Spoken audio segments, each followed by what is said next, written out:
হয় কারো প্রতি, সে অসুস্থ হয়ে যাবে। ইভেন সবচেয়ে পরহেজগার মানুষও জাদুগ্রস্ত হতে পারে, আপনি আমি যে কেউ হতে পারি।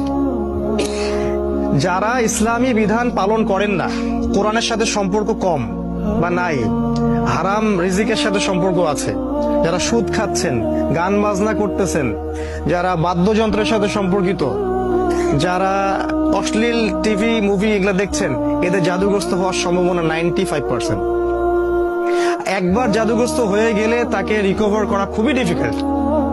এই জন্য ইসলাম এই প্রোটেকশন গুলো দিয়েছে।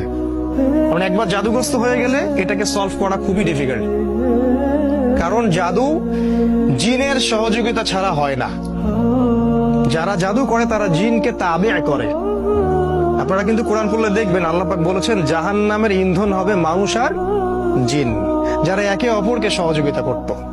আজ পর্যন্ত কিছু মানুষ আছে এই পৃথিবীতে, আপনার আশপাশেও, যারা জিনের সহযোগিতা নিয়ে বিভিন্ন কুফরি কালাম তন্ত্র মন্ত্র করে, এবং গ্রামাঞ্চলে এটার প্রচলন অনেক বেশি। ঠিক আছে, ইভেন এখন শহরেও এগুলো ঢুকে পড়ছে। প্রেমের জোড়া দেওয়ার জন্য, বাড়ির বরকতের জন্য, স্বামী স্ত্রীর সম্পর্ক উন্নয়নের জন্য বিভিন্ন কাজে এগুলো করা হচ্ছে। এবং আমাদের দেশে কবিরাজের সংখ্যা তো অভাব নাই। আর যেহেতু এগুলো সম্পর্কে আমরা জানি কম, আমরা কিছু হইলেই ওদের কাছে দৌড়াই। এই সুযোগটা ওরা আমাদের কাছ থেকে নেয়, নিয়ে সে এদিক থেকেও টাকা খায়, ওদিক থেকেও টাকা খায়। শয়তান, এক কথায় শয়তানের চেলাপেলা এগুলা।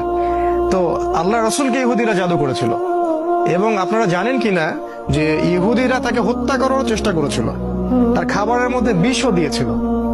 যে জাতি আমাদের নবীকে হত্যা করতে পারে, এবং যে জাতি অসংখ্য নবীকে আগে হত্যা করে আসছে, কিভাবে আমরা ভাবলাম যে তারা আমাদের বন্ধু?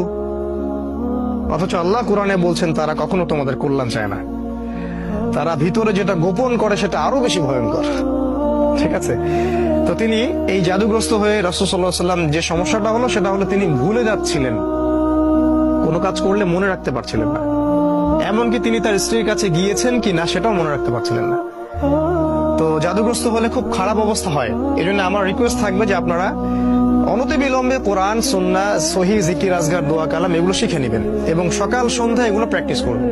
তখন ইনশাল্লাহ কোনো জিন বা কোনো জাদুকর আপনার কোনো ক্ষতি করতে পারবে না। তো এই যে সমস্যাটা রাসূল সাল্লাল্লাহু আলাইহি ওয়াসাল্লামের হলো, এরপরে একদিন তিনি শুয়ে আছেন, আর আল্লাহর পক্ষ থেকে দুইজন ফেরেশতা তার কাছে আসলেন।